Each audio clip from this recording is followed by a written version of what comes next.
তিনটে বড় প্রকল্পের কথা এই সরকার আসার পর কার্যকর হবে বলে অনেকে আশা করছেন, সেগুলো কিন্তু চর্চাও হচ্ছে। এক হচ্ছে পূর্ব মেদিনীপুর জেলায় তাজপুরে গভীর সমুদ্র বন্দর, যেটা নিয়ে অনেক কথা হয়েছে, আদানিরা আগ্রহপত্র প্রকাশ করে তারপর শেষ পর্যন্ত এখন আবার সর্বশেষ পরিস্থিতি যেটা জানা আছে সেটা হচ্ছে তারা এখন আগ্রহ দেখাননি এখনো পর্যন্ত নতুন করে। একটা দেউচা পাচামি কয়লা তোলার প্রকল্প, আরেকটা হচ্ছে এই কলকাতা কাছে অশোকনগরে ওএনজিসির যে ড্রিলিং হয়েছে যেখানে তেল পাওয়া গেছে। এগুলো খুব বড় বড় তিনটে প্রকল্পের কথা বাতাসে ভাসছে চলছে। এগুলো যদি হয় তাহলে কি কিছু পরিবর্তন হবে? যদি সত্যি সত্যি বৃহৎ পুঁজির দিকেই সরকার যায় এবং এগুলোকে আকর্ষণ করতে পারে তাহলে কি হবে? এগুলোর কথা কিন্তু এইটা শুনে আমার ওই হলদিয়া পেট্রোকেমিক্যালস নিয়ে বাম আমলে যেসব কথাবার্তা এক দশক ধরে শুনতাম, ওই গল্পটা মনে পড়ে যাচ্ছে এটা যে তখন বলা হয়েছিল, এবং কাগজে আমি নিজেও পড়েছি, কাগজ মানে খবরের কাগজ না, অ্যাকচুয়াল সরকারি কাগজে, যে হলদিয়া পেট্রোকেমিক্যালস হলে আগামী 5 বছরে 1 লক্ষ চাকরি হবে, 1 লক্ষ কাজ হবে সরাসরি, এবং ইনডিরেক্টলি আরো লোকের জীবিকা তৈরি হবে অন্তত 10 লক্ষ। আজকে তাকিয়ে যদি দেখেন সেটার অর্ধেকেরও কম হয়েছে, তার অতটা হয় না।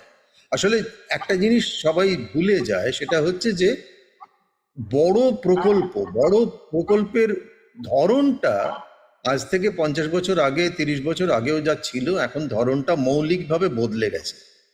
আগে আমরা জানতাম যে মোটামুটি 2 কোটি টাকা ইনভেস্ট করলে একজন লেবার লাগে, এখন সেটা দাঁড়িয়ে গেছে প্রায় 20 কোটি টাকা ইনভেস্ট করলে একজন লেবার লাগে। অর্থাৎ আপনি যদি একটা জায়গাতে 1000 কোটি টাকা ইনভেস্ট করেন তাহলে আপনার বড়জোর 200টা শ্রমিকের প্রয়োজন, কাজ লাগবে। কিন্তু যেটা হয় সেটা হচ্ছে যে ওটাতে জিডিপি অনেকটা 200 জন শ্রমিক, 200 জন শ্রমিক, হ্যাঁ। ফলে আপনাদের মনে হয় যে একটা বিশাল কিছু হয়ে যাবে, আসলে খুব বেশি সেটা হয় না। হ্যাঁ, মানে ইকোনমিতে, জিডিপিতে কিছুটা, বা এসজি যেটাকে আমরা স্টেট ডোমেস্টিক প্রোডাক্ট বলি, মানে রাজ্যের সমগ্র উৎপাদন, সেই সমগ্র উৎপাদনে কিছুটা বাড়বে, নিশ্চয়ই বাড়বে। একটা ডিপ সি পোর্ট হয় সাধারণভাবে পেট্রোলিয়াম ট্যাঙ্কারের জন্য আর কিছু কন্টেনার পোর্টের জন্য, যাদেরকে খুব বড় জাহাজ, যাদেরকে অনেক সমুদ্রের জলের ড্রাফট বলা হয়, অর্থাৎ সমুদ্রের জল যতটা গভীর সেখানে তাদেরকে রাখতে হয়, এবং রেখে সেখান থেকে পাইপ দিয়ে বা অন্যান্য ব্যবস্থা দিয়ে জিনিসগুলোকে নিয়ে চলে আসতে হয় অ্যাকচুয়ালি ডাঙায়, অর্থাৎ মানে মেন ল্যান্ডে। সেখানে এখন আমাদের এমনিতেই যেটা ভবিষ্যতে পরিষ্কার বোঝা যাচ্ছে যে ফসিল ফুয়েল থেকে উৎপাদিত যে আমাদের এনার্জি, অর্থাৎ পেট্রোলিয়াম এবং কয়লা, এই দুটোই সারা পৃথিবীতে কমবে ক্রমশ, মানে তাছাড়া কোনো উপায় নেই। কাজেই এই পরিস্থিতিতে আজকে যদি কেউ বলে যে আমি ডিপসি পোর্ট করব, সেখান থেকে পেট্রোলিয়াম আনবো, যে পেট্রোলিয়াম আবার ওই একটা অঞ্চলের উপর নির্ভরশীল, সেখানে একটা ছোট্ট দরজা বন্ধ হয়ে গেলে সারা পৃথিবী কেঁপে যায়, সেটার নাম হচ্ছে স্ট্রেট অফ হরমুজ, এই ঘটনাটা ভবিষ্যতের জন্য খুব একটা সুস্থায়ী ভাবনা নয়। আর কয়লা তো নয়, সারা পৃথিবী জুড়ে বহু ব্যবস্থা তৈরি হয়েছে যাতে কয়লা স্টক, অর্থাৎ কোল স্টককে যাতে কমানো যায়, কোল স্টকের ইনভেস্টমেন্ট যাতে কমানো যায়, এবং তারগুলো কিছু কিছু কার্যকরী হয়েছে। বর্তমানে সারা পৃথিবীতে যারা অচিরাচরিত শক্তি, অর্থাৎ নন কনভেনশনাল এনার্জি লিডার, পায়োনিয়ার, সেটা দেশটা হচ্ছে চীন, আমাদের প্রতিবেশী দেশ। তারা মানে যতটা পরিমাণে এগিয়ে গেছে, সারা পৃথিবীকে ওই দিকেই এগোতে হবে। কাজে এইটা আমাদের দেশে একটা ভাবনা যে আমাদের একটা বড় কয়লা শিল্প হলে বা একটা বড় ডিপসি পোর্ট হলে অনেক কিছু হয়ে যাবে, এইটা আমার মনে হয় না। সাধারণভাবে কিছুটা হবে, একেবারে কিছু হবে না তা তো হয় না, কিছুটা হবে।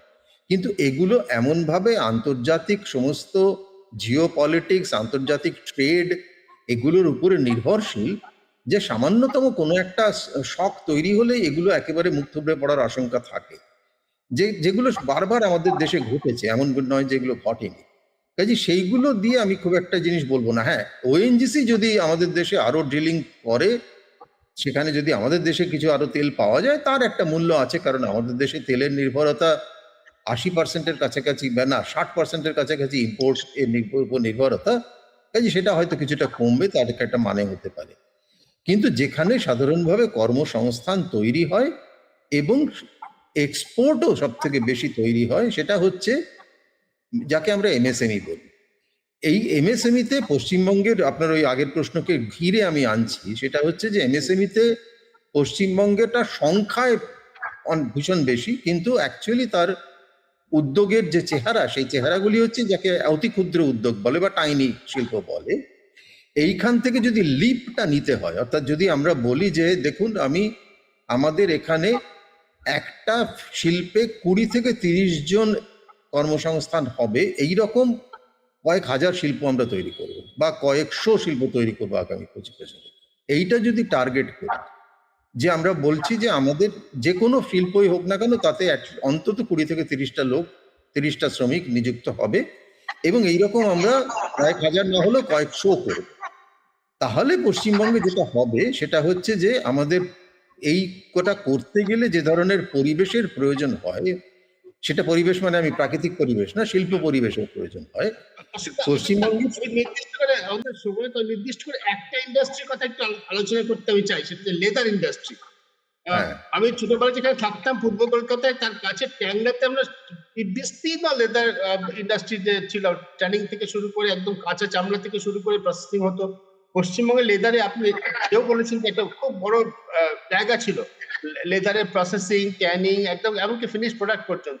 কিন্তু পুরোটা আনঅর্গানাইজ সেক্টর এবং বান্তল লেদার কমপ্লেক্সে যারা গিয়েছেন তারা গিয়ে কিন্তু সেভাবে ব্যবসা করতে পারছেন না ট্যাংরার মতো। আমি বান্তলা তো বেশ কয়েকবার গিয়ে দেখেছি, সেখানে কিন্তু যে ইনফ্রাস্ট্রাকচার তৈরি হচ্ছে তা মানে অনেকটাই আনইউটিলাইজড পড়ে আছে, অব্যবহৃত পড়ে আছে। আমরা কিন্তু এই ট্রানজিশনটা চেষ্টা যে করে দিই তা নয়, সেখানে কিন্তু সম্পূর্ণ ব্যর্থ হয়েছি। আমি শুধু লেদারের কথা বলছি, ওই লেদারটা এখন যেখানে চলে সেটা কিন্তু সম্পূর্ণ আনঅর্গানাইজ, সম্পূর্ণ বেআইনি একটা বিষয়। সেটাকে কিভাবে সেটাকে আপডেট করে মানে আধুনিক অর্থনীতিতে যুক্ত করা যায়, সেটা কি হতে পারে আমার কোনো ধারণা নেই। এই শিল্পের ব্যর্থতাটা আমি ভালো করে জানি, এটা বলবো। আমি একটুখানি মানে অন্যভাবে বলবো। বর্তমানে যদি দেখি যে আজকের দিনে দাঁড়িয়ে পশ্চিমবঙ্গের লেদার শিল্প সারা দেশের লেদার প্রোডাকশনের কতটা শেয়ার বহন করছে, সেটা কিন্তু 42%। যেটা কম কথা নয় কিন্তু। কাজেই এটা একটা স্ট্রেংথ। এখন এই স্ট্রেংথটাকে যদি আমরা আরেকটু এগিয়ে নিয়ে যেতে চাই, তাহলে যেটা দরকার হয় সেটা হচ্ছে ওই শিল্প পরিবেশের, আপনি যে বলছেন আনইউটিলাইজড ক্যাপাসিটি তৈরি হয়েছে বা ওখানের ইনফ্রাস্ট্রাকচারগুলো আধুনিক তৈরি হয়নি, এইগুলো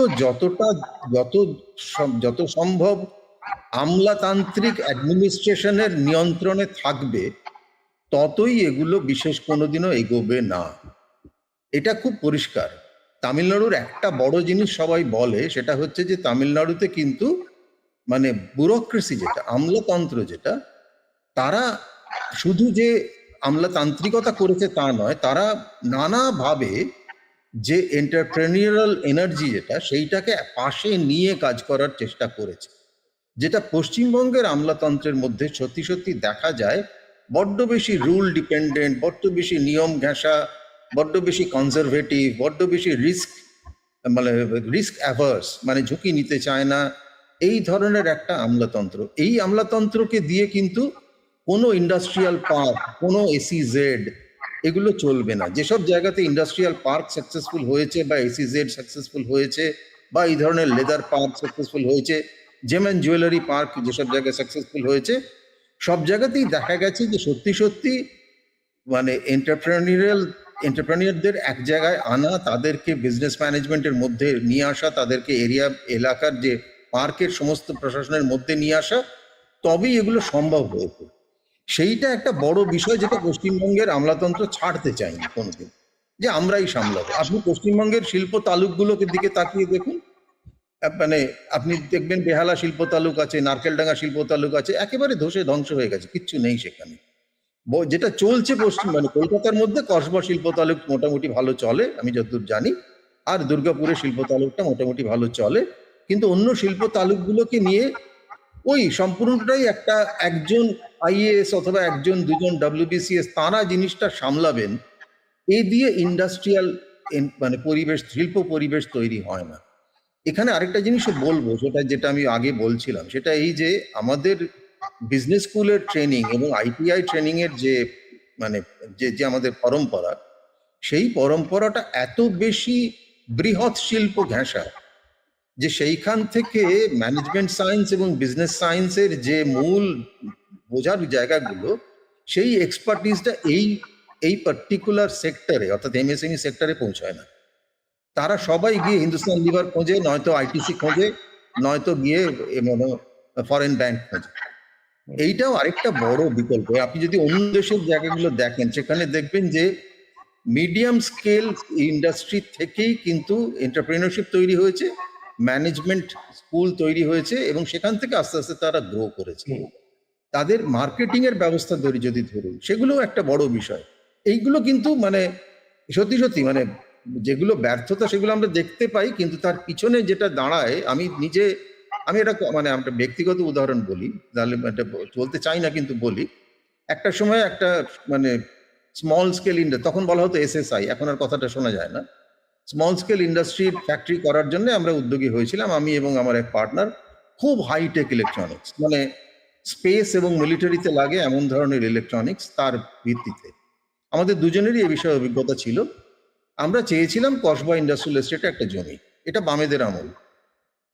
এই বিষয়ে আমরা অনেক লোকের কাছে যাচ্ছি, ঘুরছি, অনেক আমলা, অনেক নিয়ম, আমাদের অনেক রকম নিয়মের কথা বোঝালেন, অনেক লাইসেন্স লাগবে, অনেক পারমিট লাগবে, অনেক প্রসিডিওর আছে, এসব জিনিস করলেন। করে টোরে ফাইনালি বললেন যে আপনাদের এখানে দেওয়া যাবে না, আপনারা সিউড়িতে চলে যান। তা আমরা সিউড়িও দেখতে গেলাম, সিউড়ি শিল্প তালুক। সেখানে গিয়ে দেখলাম যে মানে এই শ্রীরামপুর পেরোলে ওদিকে দুর্গাপুর পর্যন্ত একটা কোনো ভালো লেদ মেশিন পশ্চিমবঙ্গে নেই। যে ধরনের হাই কোয়ালিটি লেদ মেশিন আমাদের লাগবে, যাদের থেকে আমাদের মোল্ড বা কিটগুলো তৈরি করতে হবে। তখন আমরা বুঝতে পারলাম যে এইভাবে কলকাতার বাইরে গিয়ে এই ধরনের হাইটেক ইন্ডাস্ট্রি করাই যাবে না। হাইটেক শিল্প এটা কিন্তু ফ্যাক্টরি, মানে এটা সার্ভিসেস না, মানে আইটি না, একেবারে হার্ডকোর ইলেকট্রনিক্স উৎপাদন।